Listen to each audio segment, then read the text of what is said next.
lot of that notification is going to transition to NTSB and FAA, as well as working with American Airlines and going through that process. Congressman, you talked about how air travel is so safe. What would you say to people who have a little pause, of taking flights right now anywhere?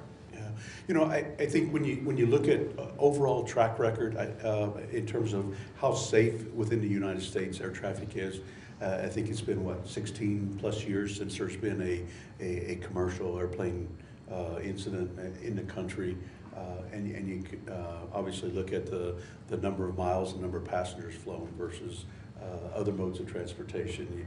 I still feel confident that we have strong safety measures in our air traffic system, and obviously we want to make sure that if there are any areas that need to be improved, we work on those, and if there's something to be learned out of this lesson in terms of something that happened in this particular instance, that we'll take that lesson and move forward. Thank you. The Federal Transportation Secretary called the incident absolutely preventable. Do you agree with that? I'm sorry, say what? The Federal Transportation Secretary, Sean Duffy, called the incident preventable this morning. Do you agree with that assessment? I believe he has some more information than I do in terms of some of those details. Obviously, when we look at what we've been able to see so far, we've kind of conceded some of the flight path of the Flight 5342, as well as the flight path of the helicopter. What I haven't heard yet is all of the traffic between the air traffic control system and both the helicopter as well as the airplane. He may have access to some information that I don't have. Obviously, we want to make sure that there aren't incidents like this ever in the country. So we want to make sure that we put in procedures that work to make sure that we do prevent them.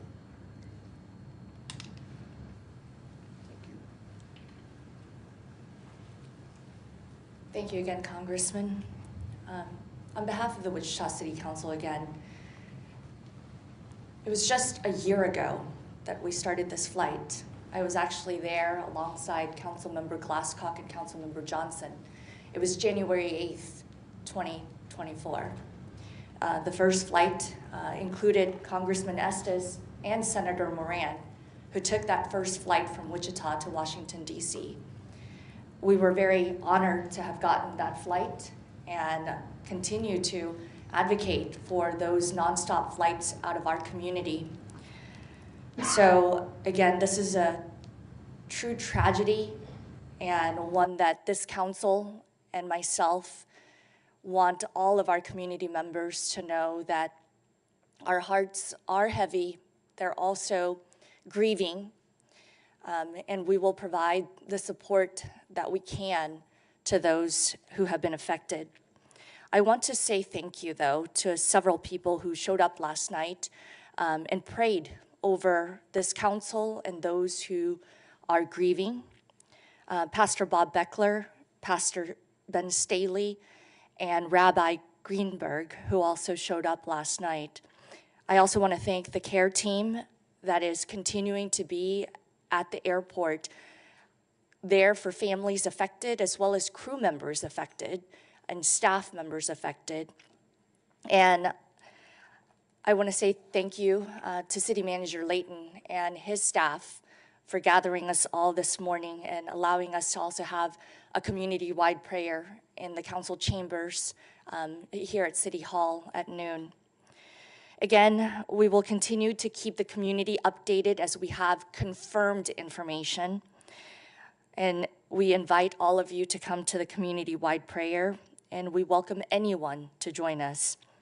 Tragedies like this remind us that we are one community.